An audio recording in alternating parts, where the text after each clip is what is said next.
বন্ধুরা চলে এসেছি আজকে মাছ ধরতে। ঝিল পাড়ে হাতে আটার বাটি বালতি ছিপ নিয়ে আজকে আমরা মাছ ধরবো। মাছ ধরে নিয়ে যাব বাড়িতে। দেখি তা দিয়ে একটা নতুন রেসিপি তোমাদেরকে আজকে বানিয়ে দেখাবো। প্রথমে আমি আটার গোলাটা মেখে নেব মাছের জন্য। বন্ধুরা আমি আজকে ছিপ দিয়ে মাছ ধরে তোমাদেরকে দেখাবো। আটা নিয়ে এসেছি বাড়ি থেকে। আটাটা আমি অল্প অল্প মাখবো জল দিয়ে, একটা শক্ত ডো বানাবো। এটা দিয়েই আমি ছিপ দিয়ে মাছ ধরবো।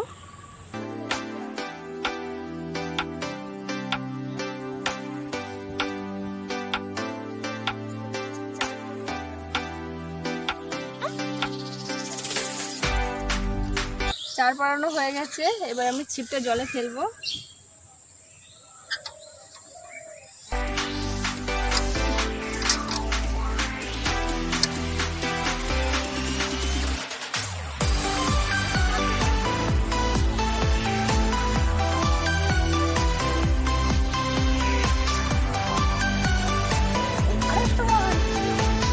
অনেক ছোট মাছ বন্ধুরা, এটাকে ছেড়ে দেবো।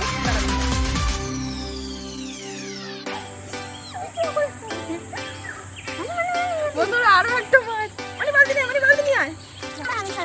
আমি ছাড়াবো না। বন্ধুরা দেখতে পাচ্ছ মানে খুব বদমাইশি করছে। জলে দে জলে বাঁচিতে বাঁচিতে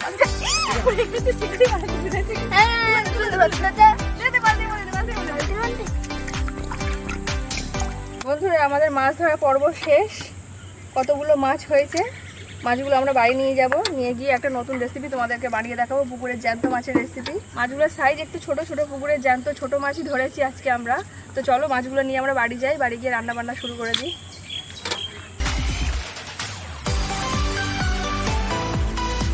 বন্ধুরা এবার আমরা মাছগুলো সব কেটে নেব।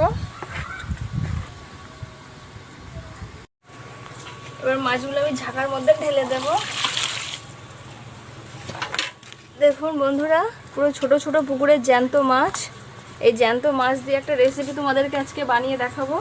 এই গরমের দিনে বেশি ঝাল মশলা তো অনেকেই খেতে চায় না।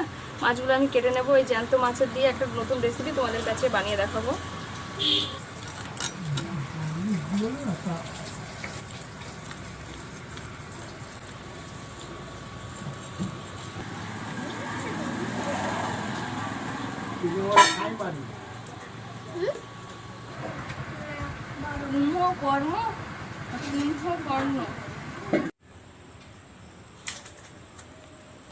সব মাছগুলো কাটা হয়ে গেছে, এবার আমরা মাছগুলো ধুয়ে নেব।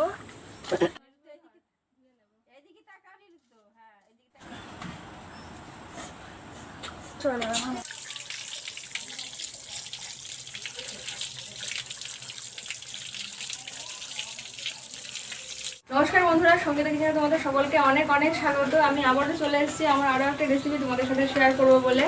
তো মাছ আমি কেটেছি ধুয়েছি, তোমরা দেখেছো। ওই ছোট মাছের আজকে আমি তেল ঝাল করে তোমাদেরকে দেখাবো। তো ছোট মাছের তেল ঝাল বানাতে কী কী লাগছে একবার দেখে নিই। আমি একটা বড় সাইজের পেঁয়াজ বেটে রেখেছি, আদা রসুন একসাথে পেস্ট করে রেখেছি, স্বাদ মতো লবণ রেখেছি, হলুদ গুঁড়ো রেখেছি, একটা ভাজা মশলা রেখেছি, জিরে ধনে মৌরি গোলমরিচ একসাথে ভেজে গুঁড়ো করে রাখা, লঙ্কা গুঁড়ো, আর রান্নাটা আমি সরিষার তেলে করবো, সরিষার তেল রেখেছি। গ্যাস অন করে দিয়েছি, আমি কড়াইটা বসিয়ে দিয়েছি। কড়াইটা খুব ভালোভাবে গরম করে নেব। কড়াইটা তাহলে গরম হতে থাক, সেই ফাঁকে আমি মাছে লবণ হলুদ মাখিয়ে দেব। পরিমাণ মতো লবণ দিয়ে দেব, হলুদ গুঁড়ো দিয়ে দেব।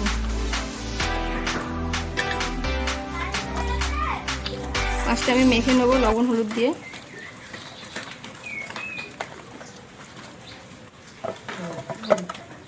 কড়াইটা গরম হয়ে গেছে, আমি পরিমাণ মতো সরিষার তেল দিয়ে দেব। কড়াইটা খুব ভালোভাবে গরম হয়ে গেছে, এবার আমি মাছগুলো দিয়ে দেব।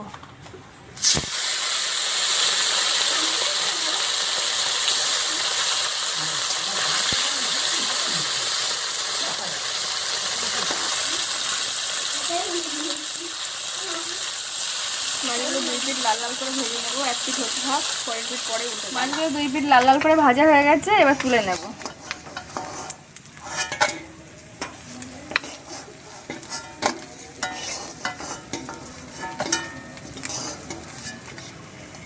তেলটা গরম হয়ে গেছে, ওই তেলের মধ্যে বেটে রাখা পেঁয়াজটা দিয়ে দেব।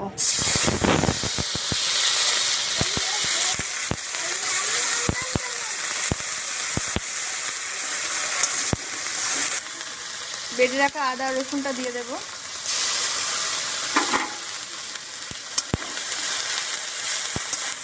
এবার স্বাদ মতো লবণ দিয়ে দেবো,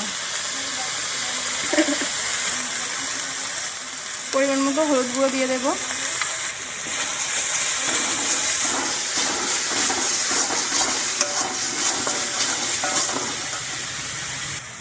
এবার আমি ভেজে রাখা মশলাটা পরিমাণ মতো দিয়ে দেবো।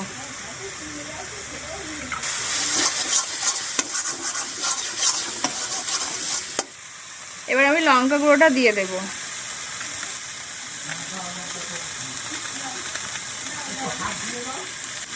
এবার আমি সমস্ত মশলা ভালোভাবে একটু কষে নেব। এবার আমি অল্প সামান্য পরিমাণে জল দিয়ে দেব, দিয়ে আরেকটু ভালোভাবে কষে নেব।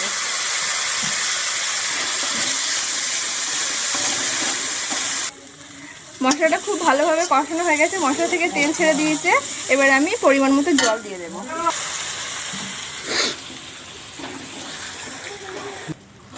যে যেমন পরিমাণে ঝোল খাবে তেমন পরিমাণে ঝোল দিয়ে দেবে। আমি আর একটু জল দিয়ে দেব। ঝোলটা ফুটে উঠলে আমি মাছগুলো দিয়ে দেব। ঝোলটা ফুটে গেছে, ভেজে রাখা মাছগুলো আমি দিয়ে দেব।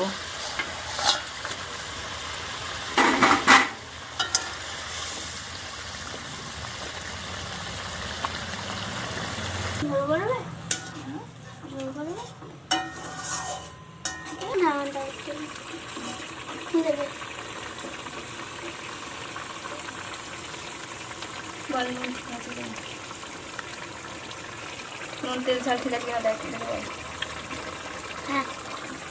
দারুণ, খুব ভালো।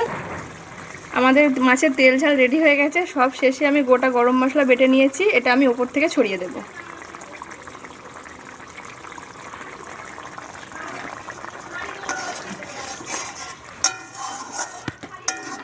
ছোট মাছের তেল ঝাল রেডি হয়ে গেছে, এবার আমি নামিয়ে নেব।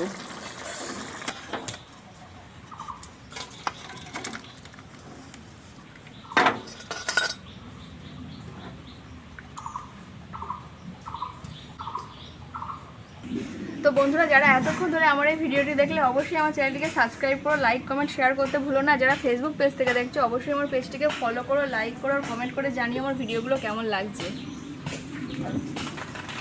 মাসি রান্না হয়ে গিয়েছে, এবারে ভাত খাবো, দেখবো কেমন রান্না হয়েছে।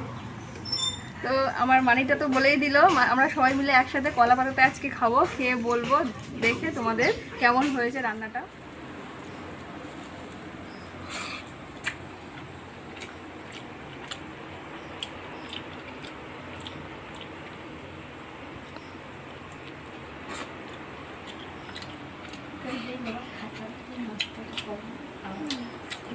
সত্যি কথা বলতে কি, পুকুর থেকে ধরে এই যে মাছ রান্না করাটা গ্রামের দিকে এটা হয়েই থাকে। তো এই যে মাছটা ধরে খাওয়া হয় খুব সুন্দর, একদম টাটকা মাছ। এটা মানে যেভাবে রান্না করবেন খুব সুন্দর লাগবে। তো আজকে এই তেল ঝালটা করেছে, তো সেটা দিয়েই খাচ্ছি, দারুণ লাগছে। চাইলে আপনারাও বাজার থেকে এরকম মাছ কিনে, জ্যান্ত মাছ কিনে বাড়ি বানাতে পারেন।